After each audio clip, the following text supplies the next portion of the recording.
안녕하세요. 조호영 목사입니다. 우리가 살아가면서 많은 사람들을 만나는데요.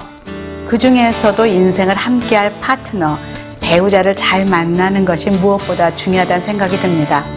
그런데 오늘날 결혼 정년기는 갈수록 늦어지고 또 가정이 해체되어가는 이유는 무엇일까요? 이번 시간에는 이성과의 만남의 어려움을 호소하는 청년들을 위해서 연애 코칭 강사로 활동하는 분이 계셔서 이야기를 드려보려고 하는데요. 화면으로 먼저 만나보시죠. 데이트하기 좋은 계절, 가을의 오후. 서울시 도봉구에 위치한 한 교회. 다시 한번 서로 위로하도록 하겠습니다. 예배당 안에는 청년들이 모여 있다.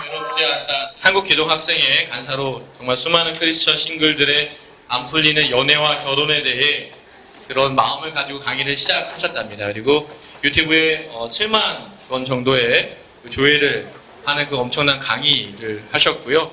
자, 우리 김지훈 소장님 나오실 텐데 우리 나오실 때 큰 박수 한번. 연애와 결혼으로 고민하는 청년들을 위해 특강이 준비되었다. 좋은 연애 연구소 유스토리에 김지훈 소장이 마이크를 잡자마자 청년들 사이에 웃음 보따리가 터져 나온다. 내가 키가 165 되는 교회 오빠, 좋은 교회 오빠에게 우리는 이렇게 기도 부탁을 하죠. 오빠, 좋은 남자 만나게 해주세요. 결혼하고 싶어요. 그 오빠가 좋은 남자야. 그 오빠가 더할 나위 없이 주변에서 찾아보기 힘든 좋은 남자예요. 그러나 그 오빠는 남자만 여자의 외모를 보는 건 아니다. 키가 작고 너무 착한 오빠는 너네 오빠, 교회 오빠, 동네 오빠, 친구 오빠는 될 수 있지만 우리 오빠는 될 수가 없는 거야. 왕자님이 되기엔 키가 작으면 약간 좀 이제 맞지 않는 거죠. 같은 이야기라도 남다른 표현으로 공감대를 형성하면서 김지훈 소장은 원석 속에 숨겨진 보화를 발견하라고 제안한다. 사랑이 어렵고 사랑이 두려운 청년들에게 용기 한 줌이 되기를 소망하는 김지훈 소장. 그녀의 유쾌한 연애 코칭이 지금 시작된다.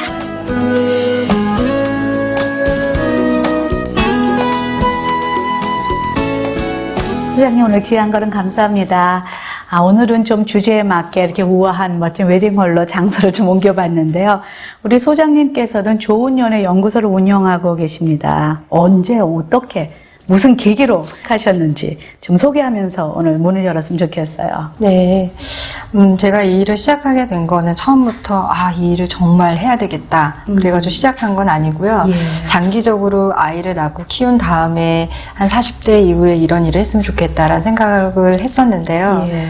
제가 조금 그냥 IVF 선교단체에 있었는데요. 거기에서 사역을 할 때 아무래도 청년들이 많이 모이는 곳이다 보니까 우리 어떻게 하면 연애할 수 있어요, 뭐 결혼할 수 있어요, 그런 거에 대한 이야기들을 많이 하다 보니까 거기서 한두 번씩 강의를 하게 되고 그게 많아지다 보고 그러다 보니까 또 책을 쓰게 되고 그러다 보니까 일이 좀 빨리 막 이렇게 확장이 됐어요. 그래서 이왕 시작한 거 그럼 이렇게 빨리 그냥 시작하자. 그래서 이제 연구소를 만들고 또 일을 하게 됐습니다. 이게 언제 몇 년도에 연구소를 열게 되었어요? 연구소는 제가 일단은 그냥 IVF 간사 출신으로서 그냥 일을 하다가요. 연구소를 만든 지는 이제 1년 넘어가고 있습니다. 예.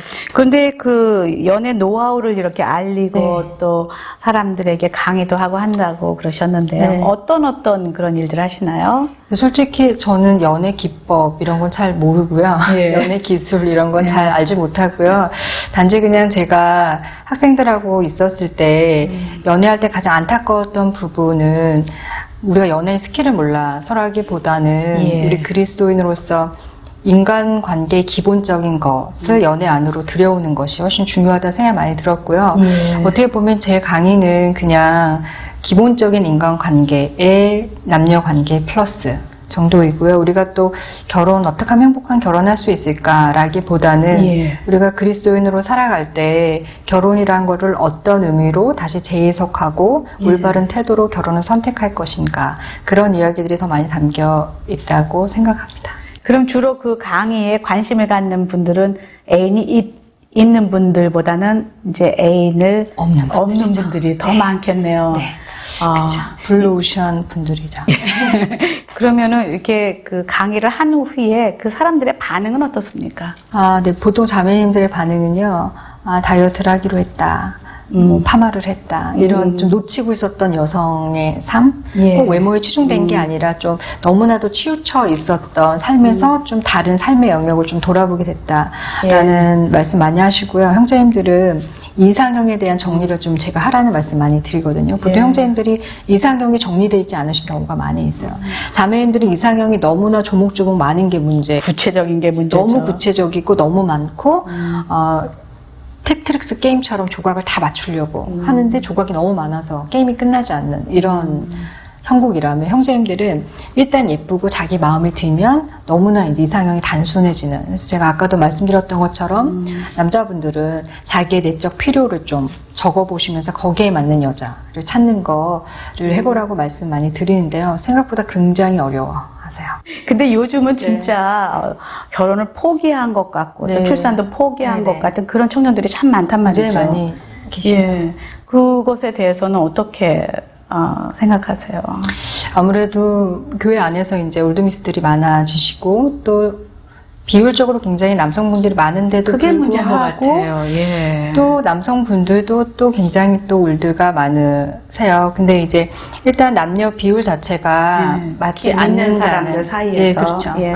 그리스도인들끼리 남녀 비율이 맞지 않는다는 일단 문제성이 있지만 예. 그러나 어떤 좀 통계를 뛰어넘어서 개개인의 인생으로 또 개개인의 스토리를 들어봤을 때에는 예. 또 이제 자매님들이 본인이 생각하는 결혼에 예. 대해서 어떤 높은 기준을 또 포기하지 못하기 때문에 또 어떤 막상 좋은 상대가 생겨도 선뜻 결혼을 선택하지 못하는 일 많이 있고요. 예. 흔히들 신앙 플러스 성품 플러스 스펙 자기가 생각했을 때 신앙 좋은 사람 만났으면 좋겠어요. 예. 좋은 성품 만나고 싶어요라고 얘기하지만 막상 신앙이 좋고 좋은 성품을 가진 165 정도의 예. 오빠가 나타나면은 선택하기는 또 굉장히 어려운 거죠. 그러니까 예. 이제 그런 선택이 어렵고 형제님들은 보면 자기가 지금까지 기다렸던 로맨스의 대상이 있어요. 근데 그거를 계속해서 기다리시는 어떤 건가요? 남자들의 로맨스의 대상은? 제가 생각할 때는요, 첫사랑 기준이 되시는 것 같아요. 자기가 좋아했던 첫사랑. 네, 옛사랑과 첫사랑, 이루어지지 못했던 예. 그녀가 어떤 예. 그때의 감흥, 그때의 기억. 근데 그 사람 다시 보면 그 기분이 안 날 텐데. 그럴 텐데요. 예. 그럴 텐데 아직도 그거에 대한 어떤 로망이 남아 계신 것 같고요. 그래서 뭐 친한 동생, 뭐 친한 후배, 뭐 마음이 잘 통하는 소울메이트 친구 뭐 교회에 많고 하지만 그 로맨스가 채워지지 않기 때문에 선택하지 못하는 경우가 많이 있는 것 같더라고요. 특히 여자들보다는 남자들이 더 그 외모에 관심이 많지 않습니까? 네. 근데 이제 형제님들 외모 포기하기 어려우시죠. 근데 저는 현실적으로 형제님들한테 외모를 포기하라고 하지는 않아요. 그런데 예. 적어도 예쁘기만 한 그녀는 안 된다고 말씀드리죠. 근데 보면 이제 형제님들이 일단 자기가 생각한 어떤 필에 맞는 여성분을 만나면 그 다음부터 아무것도 생각을 못 하시는 경우들이 있는 것 같아요. 그러니까 제가 봤을 때는 형제님들이 자기 인생에 어떤 필요가 있잖아요. 예. 어떤 사람을 만나느냐가 인생에 굉장히 중요한 문제인데 그럼요. 예쁜 그녀가 어떤 사람인지를 보려는 어떤 관망적인 태도가 형제님들에게 굉장히 많이 필요하죠. 그래서 제가 보통 형제님들에게 말씀드릴 때에는 그 여자가 너무 예쁘고 그 여자에게 필이 꽂혔을 때 그 여자가 내 인생에 필요한 이기적인 이유 2개를 말할 수 있어야 그 여자와 결혼해도 괜찮을 거라고 권면을 드리고 있는 편이에요. 그럼 좋은 연애 연구소에는 주로 어떤 분들이 오세요? 보통은 이제 싱글 남녀분들이 넘쳐나시고요. 넘쳐납니까? 예, 보통 그럼 거기서 맺어지기도 합니까? 그 사역은 제가 안 하고요? 근사가 없고요. 마음은 있는데 예. 그건 좀 아직 없고요. 보통 이제 연애하시면서 고민하는 거, 연애가 시작되지 않아서 고민되지 전화 상담해요? 아니면 이메일도 하고요. 보통 이제 제가 라디오에 상담하는 걸 통해서 이제 매주 사연을 예. 받으면서 예. 상담하고 있는데요. 보통 이제 싱글 분들이 사랑을 찾기 위한 몸부림 이런 상담 많이 하십니다. 가장 많이 들어오는 상담은 어떤 내용이에요? 근데 보통 진짜 실질적인 문제들 많이 상담하시는데요. 예.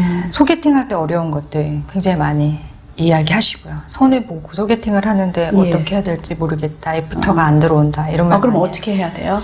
소개팅을 굉장히 여성스럽게 해야죠. 그러니까 소개팅의 노하우를 상담해 주십니까? 네. 어떻게 합니까? 저도 궁금하네요. 보통 이제 소개팅을 나오시는 한국 교회 남성분들은 우리가 그분들의 입장을 잘 생각해 보면 7대3의 비율 속에서 나오시는 거잖아요. 그럼 네. 그분들은 굉장히 풍요로운 상황 속에서 소개팅을 나오시는 거예요. 그러면 그분들이 소개팅을 나오는 그분들의 입장을 생각해 본다면 어떠한 마음으로 소개팅을 해야 될지 좀 우리가 알 수 있는데, 그분들은 주변에 친한 동생, 마음이 잘 통하는 친구가 없어서 나오는 게 아니거든요. 주변에 믿음이 좋은 자매들 굉장히 많이 있고 예. 선교에 비전이 있는 자매 너무 많이 있고, 그런데 그녀들한테 느낄 수 없는 로맨스를 찾아서 소개팅을 나오는 거죠. 근데 소개팅을 딱 나갔는데 보통 어떤 자매들이 나오냐면 또 다른 부대 여군 같은 자매가 나와가지고 막 믿음을 막 이야기하는 거예요. 그러면 이제 형제들이 7대3의 3인데도 불구하고 여자가 없어요. 똑같아요, 고민하는 거는. 형제님들에게는 여자로 느껴지는 여자가 없다는 어떤 정서적인 절망감이 있는 거죠. 그래서 그렇기 때문에 어쨌든 우리가 소개팅을 하려면 전심과 전략을 가지고 해야 된다, 이런 말씀 많이 드려요. 그래서 어쨌든 그러니까 자매들이 그런 말 굉장히 많이 하시는데요. 나 되게 좋은 여자고 나랑 결혼하면 정말 나 너무 잘할 자신이 있다. 근데 남자들이 나를 선택해주지 않는다. 내가 얼마나 좋은지를 알아보질 못한다. 네, 너무 안타깝다. 막 이런 얘기들 많이 하시고, 또 친구분들끼리 서로 막 그렇게 세상에 너를 자존감을 세우는 네, 너를 못 알아보는 남자들이 진짜 다 바보 같다. 뭐 이런 말 많이 하시는데요. 결혼이 본선전이고 연애가 본선이라면 소개팅 예선전이잖아요. 근데 예선전을 통과해야 그 본선전에 들어가니까 예선전에는 어떤 룰이 있다. 그거는 바로 그 로맨스를 충족시켜주는 것이다. 그러니까 우리가 소개팅을 나갈 때 그리스도의 군사로 또 막 영적인 어머니처럼 그렇게 나가는 게 아니라 그 남자들의 로망, 로맨스의 여주인공이 되어 주어야 본선전에서 우리가 인생을 살 수 있다 해서 아무래도 좀 더 여성적인 분위기. 예. 이제 신실한 여성들 중에 상당수는 유혹하면 안 된다고 배웠고, 맞아요. 좋은 가르침이에요. 그런데 내가 결혼하기 원해요. 소개팅에 나갔어요. 그 남자가 마음에 들어요. 그래도 안 될까? 그게 주예요? 그건 아니지. 그때마저 이순신 장군처럼 행동한다면 그건 참으로 안타까운 일이 아닐 수 없어요. 그건 아니야. 그 남자가 마음에 들어야 리액션을 해야죠. 여성스러운 제스처를 해야지. 차 마시러 가실래요? 네. 네. 차 좋아하세요? 네. 너무 답답하죠. 차 마시러 가실래요? 그럴까요? 자, 여러분, 이 한 끗 차이가 애프터를 결정하게 되는 거예요. 집에 가서 연습하세요. 네. 그럴까요? 자, 남자들이 어떤 여자와 두 번째 차를 마시고 싶을까? 그건 너무 당연한 거예요. 그녀들이, 그 남자들이 예쁜 것 때문에 좋아하는 정말 믿음 있다 하지만 참으로 저질스러운 영성을 가진 저급한 것들이라고 우리가 욕하지만은 절대 그게 아니에요.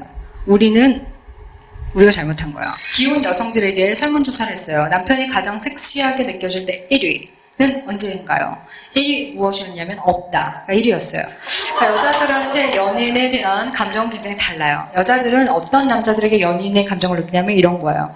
자, 어떤 그 중년 남성에게 어떤 리포터가 물었어요. 내일 천국에 가신다면 한 가지 물건을 가져가실 수 있어요. 어떤 걸 가져가시겠어요? 그때 그분이 뭐라고 대답했냐면 저는 꽃다발을 가져가고 싶어요 라고 얘기했어요. 근데 리포터가 꽃을 굉장히 좋아하시나 봐요. 아니요. 너무나 오랜만에 아내를 만나는 거라서요 라고 얘기했어요. 거기에 폭풍 댓글이 달리고 제가 그걸 지하철에서 보면서 아내가 죽었나 봐. 자, 여자들은 존중받을 때, 귀하게 여김을 받을 때 그 남자에 대한 사랑이 유지되죠. 그쵸? 그렇기 때문에 남자분들은 그 여자에 대한 사랑을 유지하기 위해서는 여자를 존중하고 귀하게 여겨주고 아껴주고 보호하는 태도가 굉장히 중요해요. 같이 데이트를 해요. 스마트폰 케이스를 샀어요. 근데 스마트폰 케이스는 보통 딱딱한 플라스틱 안에 들어있잖아요. 자, 근데 오빠가 그거를 딱 까주다가 손을 탁 비웠어. 피가 나요. 그 오빠들은 자존심이 있죠. 군대도 다녀왔잖아. 유격훈련을 했는데 피가 나요. 하지만 유격훈련을 했다고 해서 안 아플까? 아파요. 신경기는 살아있잖아. 그치? 근데 오빠가 딱 피해놨어요. 그 오빠들은 자존심이 있으니까 영숙아 오빠 피난다 이렇게 하진 않는단 말이야. 피나네. 들쑥나는데 이렇게 얘기하지. 그러면 우리들은 그때 오빠 피나? 하고선 스마트폰 딱 내려놓고 오빠를 딱 집중해줘야 되는데 우리는 보통 괜찮아? 괜찮아? 하면서 스마트폰을 마저 까고 빨리 끼우고 있죠. 오빠 괜찮아? 어떻게 해요? 괜찮아? 그 건성, 하지 아니한만 못한 말을 하면서 오빠의 마음에 상실을 내고 있어요. 자, 오빠 너무 속상하죠. 만났는데 오빠가 아프다 그래. 어느 순간 오빠, 야, 나 좀 열나는 것 같아? 그래? 어디 봐봐. 안 나는데? 잠깐만. 나 완전 뜨겁다. 더 뜨겁다. 만져봐. 오빠들이 너무 속상해. 속상해. 오빠도 돌봄받고 싶고. 정말 우리가 이렇게 얄밉게 데이트하면 안 돼요. 오빠들도 돌봄받고 싶단 말이야. 그러면 오빠를 데려다 줘야지, 집에. 오빠 집에 데려다 주고, 죽도 사주고, 이렇게 하면서 오빠도 좀 이렇게 돌봐줘야지. 오빠가 나를 데려다 주는 건 오빠 다크서클이 턱까지 내려와도 당연하고, 내가 오빠 데려다 주는 건 진짜 말이 안 되고, 막 삐지고, 우리가 진짜 이런 유치한 데이트를 하면 안 돼요. 그 다음에, 좋아하는 사람이 있는데 고백하면 안 되나요? 짝사랑? 네, 짝사랑. 예. 그거 정말 많이. 예. 보통 짝사랑 정말 많이 해요. 어떻게 그럼 상담을 하세요? 보통은 남자의 짝사랑과 여자의 짝사랑이 약간 다른데요. 기본적으로 짝사랑은 6개월 이상은 되면 곤란하다고 생각하고요. 6개월 이내에 별 감흥이 없으면 정리되어야 된다는 게 기본 원칙으로 저는 말씀을 드리고 있고요. 고백을 하라고 말씀하시나요? 일단 고백을 할 때에도 공동체 안에서 고백을 할 때에는 어느 정도 감이 있어야 고백을 해야 되는 건데 무조건 막 들이대고 뭐 10번 치고 안 넘어온 여자 없다는 식의 고백은 공동체 안에서는 곤란하죠. 그래서 남자가 하지만 이제 고백을 하기 원할 때 또 그 여자가 나에게 마음이 있다고 생각할 때는 직구를 날려야 된다라고 저는 말씀드리고 있고요. 여자는 공이 날라오도록 에너지를 줘야 된다고 생각. 그게 어떤 거예요? 구체적으로? 예를 들면 저 같은 경우에도 저희 남편은 제가 먼저 좋아했거든요. 아, 그러세요? 예, 저희 남편 제가 먼저 좋아했는데 어쨌든 여자가 짝사랑을 먼저 시작한 거죠. 제 편에서도. 저희 남편은 처음엔 좋은 친구였지 저를 여자로 생각하지는 않았었는데요. 제가 저희 남편을 보고 이 남자 참 괜찮구나. 이 남자랑 잘 해봐야 되겠다라고 생각을 하고 나서 저는 주변 조사를 했죠. 저희 남편의 좋아하는 여자 스타일의 취향을 주변 지인들에게 물어봤어요.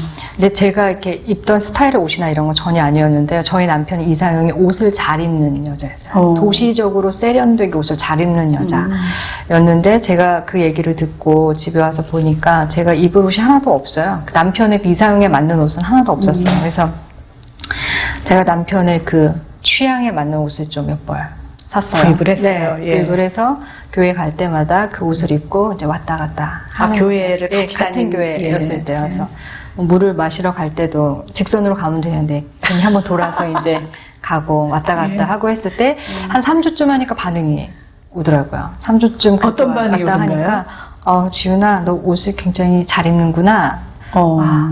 걸려들었구나.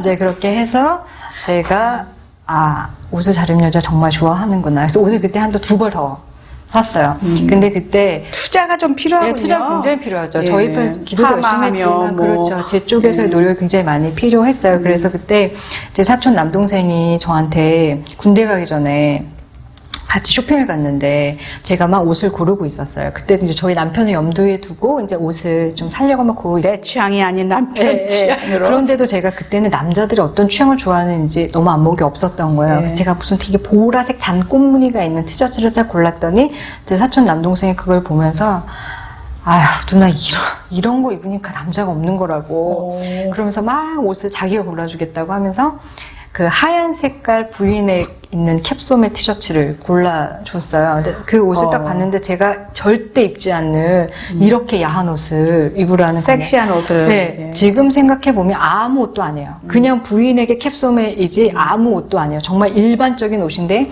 근데 그때 그런 선교단체의 간사로서 입을 그 옷은. 정체성으로는 도무지 입을 수 없는 옷이었었던 거예요. 근데 제 남동생이 그때 그 옷을 저한테 딱 사주면서 누나 이 옷 입으면 남자가 생긴다. 저한테 그렇게 얘기해주면서 군대를 갔어요. 그래서 제가 그 옷을 가져와서 집에서 봤는데 아무래도 너무 파인 거예요. 그래서 꼬맸어요. 그래서 2cm를 꼬맸어요. 이건 너무 합당하지 않다. 그래서 2cm를 꼬매고 그 옷을 입을 용기가 너무 안 나는 거예요. 그래서 정말 기도했어요. 하나님 이런 옷을 입을 수 있는 용기를 주세요. 그리고 나 청년부 모임이 있었는데 제가 그 옷을 용감하게 입고 청년부 모임에 갔어요. 네. 가고 저희 남편하고 좀 같이 같이 뭐 먹고 뭐 얘기하고 들어왔는데 그날 밤에 저희 남편 꿈에 제가 그 부인의 티셔츠를 입고 나타난 거죠. 성공했네요. 네, 그러면서 이제 뭔가 그때 이제 자기가 나중에 이야기를 하기를 자기가 이제 저 좋은 친구라고 생각했지만 선교단체 간사고 하니까 그냥 지훈이는 그냥 그럴 것이다 라고 생각했다가 제가 그 티셔츠를 입고 들어오는 순간 지훈이도 이런 옷을 입을 수 있네, 여자구나, 뭐 이런 생각을 하게 됐대요. 굉장히 인상적이고. 그러니까 오래 알았던 그쵸. 사이군요. 저 중학교 때부터 알았던 사이기 때문에 여자로서 전환되기는 굉장히 어려운 그렇죠. 그런 예. 거였는데요. 근데 거기서는 놀랬겠네요. 선교단체에서는. 선교단체는 입고 가지 않아. 네, 그래서 저희 남편이 나중에 데이트할 때 출근복이라고 제가 사무실에 갈 때는 또 다른 옷을 입으니까 예. 그 출근복 좀 입고 나를 만나지 마라. 나를 만날 때는 제발 여자로 돌아와 달라. 이런 얘기를 많이 했었는데 그런 전화에 저한테 많이 필요했는데 그게 제가 짝사랑을 진짜 사랑으로 연결했던 방법이었어요. 그런 구체적인 노력 굉장히 많이 있었고요. 예. 그 여자분들에게는 적극적으로 마음에 드는 사람이 있으면 직구를 날릴 수는 없지만 호감을 표현하는, 지혜롭게 호감을 표현하는 거 굉장히 중요하고 또 한국에서 자란 남자들은 생각보다 낮은 자존감과 열등감이 있기 때문에 여자한테 드라마처럼 그렇게 계속 대쉬하고 거절당해도 또 하고 또 하고 이런 남자들이 생각보다 많지 않다. 그렇죠. 그렇기 그것도 때문에 자기의 자신감이 있어야 그렇게 하는 계속해서 거죠. 용기를 줘야 되고 나에게 대쉬하면 내가 넘어가 줄 것이다 라는 확신을 계속해서 줘야 흘리는군요. 그렇죠. 근데 막 불특정 다수를 그렇게 유혹하면 나쁜 거지만 네, 내가 정말 마음에 드는 사람에게 네. 그렇게 굉장히 정확한 주파를 주는 거는 굉장히 중요한 일이겠죠. 예. 그래서 그 조언을 듣고 성공한 케이스들이 좀 있습니까? 굉장히 많이 있어요. 좀 말씀해 주세요. 소개팅에 성공한 케이스 굉장히 예. 많이 있고요. 말씀해 주세요. 특히 좀. 왜냐면 이걸 보시는 많은 네. 미혼 남녀들이 나도 저렇게 해볼까? 이렇게 될 거 아니에요. 보통 여자 사역자분들이 또 말 못하는 고민이 많으신데요. 요즘에 이제 뭐 페이스북으로 메시지 같은 걸 많이 주시니까 이제 어떤 여자 전도사님이에요. 근데 계속 소개팅을 하시는데 안 되시는 거예요. 그리고 또 그 타이틀 전도사라는 게 또. 그렇죠. 예. 그러면서 이제 또 목사님과 소개팅을 또 하시게 된 거예요. 예. 그러면서 저한테 메시지를 주셨어요. 그러면서 자기가 이번에 또 목사님이랑 소개팅을 하게 됐는데 어떻게 해야 되나요? 그래서 여자라는 걸 보여주세요. 목사님도 남자입니다. 동일하게 여자를 남자입니다. 구한다. 그러면서 그분의 고민이 뭐였냐면 아무래도 직업이 목사랑 전도사이다 보니까 첫 만나면 계속 영적인 이야기나 교회 이야기를 하게 될 것 같은데 너무 걱정이다. 제가 계속 말을 돌려라.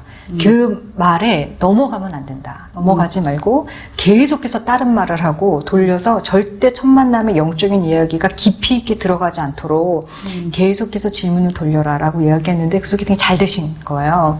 그래서 자기가 소개팅이 처음으로 이렇게 잘 되고 결혼했어요, 그래서? 아니 아직 결혼은 못했어요. 예. 연애가 잘 이제 시작되는 것 너무 고맙다고 메시지 주신 적이 있는데요. 아무래도 여성분들이 그런 굉장히 사소한 부분에서 놓칠 때 좀 안타깝게 만남이 비껴가는 경우들 굉장히 많이 있잖아요. 이제 그런 경우들이 좀 있으시죠. 우리 그 소장님은 그럼 결혼을 할 때에 네. 나 결혼할 때는 어떻게 하셨나요? 저는 굉장히 어려웠어요. 예, 연애도 굉장히 어려웠고요. 예. 결혼에 이르기까지 굉장히 몇 많이 살에 결혼하셨어요? 32에 32. 결혼했는데요. 예. 뭐가 그렇게 제일 힘드셨나요? 아무래도 모든 사람들이 다 그렇지만 자신 안에 있는 연약함이 연애를 통해서 드러날 때 그것이 가장 네. 어렵잖아요. 그래서 연애라는 게 굉장히 핑크빛, 달콤하고 알콩달콩한 거라고 생각했다가 막상 시작되니까 물론 그런 시기가 있지만 연애하기를 고대하다가 네. 시작되니까 이제 그러니까 문제가 또 시작되는 거죠. 사랑한다는 건 다른 문제가 예. 되니까요. 예. 그래서 참 내가 이런 사람이구나. 참 이런 것도 참지 못하는 사람이구나. 내가 이렇게도 외로움이 많은 사람이었구나. 그런데 그 외로움이 서로의 사랑만으로 채워질 수 있는 것이 아니잖아요. 그런 것들을 알아가면서 연애가 인생의 구원이 아니었구나. 네. 왜냐하면 싱글일 때는 막 외롭고 이런 모든 문제들이 연애하고 좋은 결혼을 하면 해결될 것 같고 남자가 해결해 줄 것 네, 그렇죠. 같았는데 왕자님 해결해 줄 것 같고 하지만 그것이 전혀 아니라는 걸 알게 됐을 때 그렇다면 이제 어떻게 해야 하는가 이제 그런 고민들이 굉장히 많았었고요. 그러면서 이제 아마 이런 강의들을 하게 됐던 것 같아요. 예. 그것을 그러면 어떻게 극복하셨어요? 그 힘든 모든 그 부분들을. 제가 그때 첫 번째 이슈는 내가 외로운데 이 외로움이 그러니까 그때 남자친구였죠. 남자친구로 해결되지 않는 것이 옳은지 안 옳은지조차 지금 괜찮은 건지 괜찮지 않은 것조차 판단이 안 서고 있을 때였는데요. 그때 제가 상담을 받았었는데 그때 그분이 저한테 뭐라고 얘기해 주셨냐면 연애를 하고 결혼을 하는 것은 외로움을 채우려고 하는 것이 아니라 너의 상황이 어떠하든지 너가 한 사람을 사랑하기 위해서 하는 것이다 라고 저한테 말씀해 주셨는데 그게 저한테 굉장한 지침이 됐고요. 또 회개가 됐고 지금 결혼 생활 할 때에도 그때 그분이 해주셨던 조언이 저한테 가장 큰 힘이 되는 것 같아요. 그리고 상대도 저와 똑같을 거라는 거. 네. 그런데 사실 우리가 결혼을 해서 살다 보면은 이렇게 남자를 보면 대강 보이지 않습니까?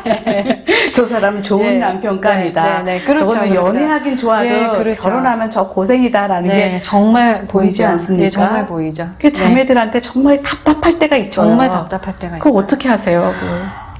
제발 그 결혼식 30분만 참아라 라고 얘기하고요. 보통 오래 기다린 자매들일수록 어떤 사람 딱 봤는데 너무 이제 여러 가지로 딸린다라는 어떤 자기 기준의 생각이 들 때 말풍선이 막 생기는 거죠. 야, 저런 사람 만나려고 아직도 기다렸어? 막 이런 생각이 아무도 말하지 않는데도 그런 생각이 막 드는 거예요. 그러면서 너무 결혼하기가 그러니까 그 남자와 결혼 생활을 하는 건 괜찮을 것 같은데 결혼하기가 너무나도 좀 싫다. 너무 그게 좀 부끄럽다. 솔직히 내가 그 사람을 만나면 내 그레이드가 낮아지는 것 같다. 이런 말씀들 많이 하시면서 고민하시는데요.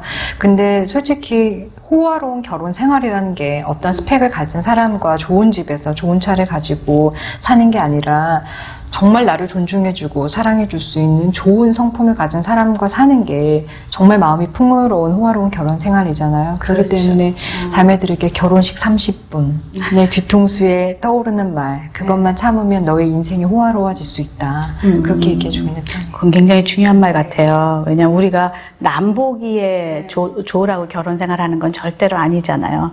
평생을 함께 살아가야 될 사람이기 때문에 정말 그런 것 같습니다. 연애 지침서도 펴내셨어요? 예, 어떻게 또 책을 쓸 생각을 하셨습니까? 강의를 하다가요. 그 강의 내용을 가지고 책으로 쓰면 좋겠다는 제안을 받아서 책을 쓰게 됐어요. 반응은 어떠나요? 반응은 아무래도 목말라 계셨던 것 같아요. 그리고 아무래도 제가 쓴 책의 내용이나 강의 내용이 이게 하나님께서 인도해 주실 것이다. 계속 기다려라. 믿음이 부족하다. 이런 방향성은 아니고요. 우리 편에서 노력해야 될 것들에 대해서 좀 획득하게 실질적으로 쓰셨군요. 좀 우리가 먼저 우리 편에서 할 수 있는 좀 예를 들자면? 예를 들면 수련회 갔을 때 옷을 좀 예쁘게 입고 있어라 라든지 아까 말씀드렸듯이 좀 소개팅을 나갔을 때 좀 여성은 아주 여성스럽게 좀 선교 얘기 좀 하지 말고 제발 그 선교 얘기 좀 그 예수님의 구원 이런 얘기 좀 하지 비전 이런 얘기 좀 하지 말고 제발 좀 여성스럽게 하라라든지 같이 남자들과 함께 모인 곳에서 기도를 할 때는 이렇게 마스카라 번지지 않게 조심하라든지 그런 이야기들을 하기 때문에 아마 많은 싱글 여성분들이 재밌어 하셨던 것 같아요. 우리 남자들은요? 남자분들이요? 남자분들도 좀 간과하시는 게 하나 있는데요. 남자들이 여자들의 외모를 본다라고 여자들이 막 뭐라고 하잖아요. 근데 여자들도 남자들의 스타일과 간질 굉장히 보죠. 스타일이 굉장히 중요한 생각하기 때문에요. 남성분들도 그런 거에 대한 노력을 좀 해야 되고 중요한 건 남성분들은 여성들하고 대화를 좀 잘 하시면 좋겠다는 말씀 많이 드려요. 그러니까 대화를 잘 못하시기 때문에 호감이 솔직히 좀 봤을 때는 좀 그렇게 매력적이진 않다 하더라도 그 남자가 굉장히 말을 잘 풀어가고 재미있게 하면은 굉장히 호감이 느껴지잖아요. 여자라는 존재가 좀 그런데 좀 남성분들은 자기가 객관적으로 좀 자신이 없다 하면은 대화법을 좀 연구해서 여성들과 좀 공감하는 대화를 좀 해보면 어떠실까 그런 말씀 많이 드립니다. 여기가 긴 얘기 나눴는데요. 마지막으로 좀 지금 결혼을 앞둔 많은 사람들에게 이것은 꼭 좀 알았으면 좋겠다 하는 그런 부분들을 좀 구체적으로 좀 나눠주시고요. 기도 제목 좀 나눠주시고 좀 마무리하면 어떨까 싶습니다. 모쪼록 그 30대 중반 이상의 자매님들은 이상형을 과감히 좀 포기하시면서 선택하셨으면 좋겠다는 생각 드는데, 특별히 드리고 싶은 말씀은 어떤 세대든지 시대적인 사명이 있다라고 생각이 되는데, 예. 지금 한국교회를 살아가는 자매들에게 요구되는 어떤 사명을 제가 생각할 때 배우자를 선택하는 거에 있어서 조금은 더 하향지향적인 삶을 선택하는 선택이라고 생각이 돼요. 그냥 눈 낮춰라. 산포시대라고 하잖아요. 네. 남자들이 집을 장만할 수 없고 연봉이 딸리기 때문에 네. 결혼을 포기하고, 또 여자들도 뭐 출산을 포기하고 막 이렇게 되는데, 좀 우리가 좀 더 경제적인 안정을 나이가 들었기 때문에 계속 추구하다 보면은 결혼 선택이 더 어려워질 수 있기 네. 때문에, 좀 남자들의 그런 상황을 보면서 우리가 결혼의 의미를 좀 더 잘 생각하면 선택하시면 좋겠고요.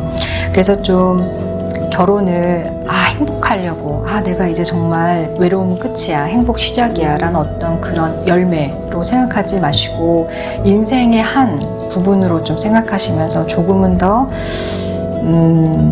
성숙한 태도로, 조금 더 현실적인 관점에서 결혼을 대하시면서 선택하시면 좋겠다는 생각이 좀 듭니다. 예, 우리 청년들 잘 들으셨죠? 굉장히 중요한 말씀입니다.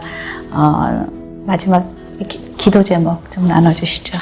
네, 제 기도 제목은요, 아무래도 시대가 굉장히 빨리 변하고요, 남녀 관계도 변하고 굉장히 또 변화무쌍하기 때문에 저희 연구소에서 좀 남자와 여자들의 문제, 또 이런 시대의 흐름에 맞게 계속해서 좋은 컨텐츠를 제공할 수 있도록, 또 그런 시대의 흐름을 잘 읽어가면서 이러한 내용들을 잘 전달할 수 있는 좋은 통로가 됐으면 좋겠습니다. 예, 아멘. 예, 우리 하나님께서 그 기도 다 응답하셔서요, 정말 많은 미혼 남녀들이 제 짝을 찾는 데에 그 수장님의 그 역할이 큰 몫을 했다, 이런 고백들이 여기저기서 좀 들렸으면 좋겠습니다. 예, 오늘 나와주셔서 감사합니다. 하나님께서는 우리에게 내 이웃을 내 몸과 같이 사랑하라는 계명을 주셨습니다. 그건 아마도 사랑이 그만큼 힘들고 또 어렵기 때문일 텐데요. 이 좋은 계절에 사랑의 결실을 맺는 이들이 많아지기를 소망하면서 이 시간 마치겠습니다. 그리고 저는 이번 시간을 끝으로 여러분들께 아쉬운 작별 인사를 드리려고 합니다. 앞으로도 솔트앤라이트 많이 사랑해 주시기 바랍니다. 지금까지 함께 해주신 여러분 감사합니다. 감사합니다.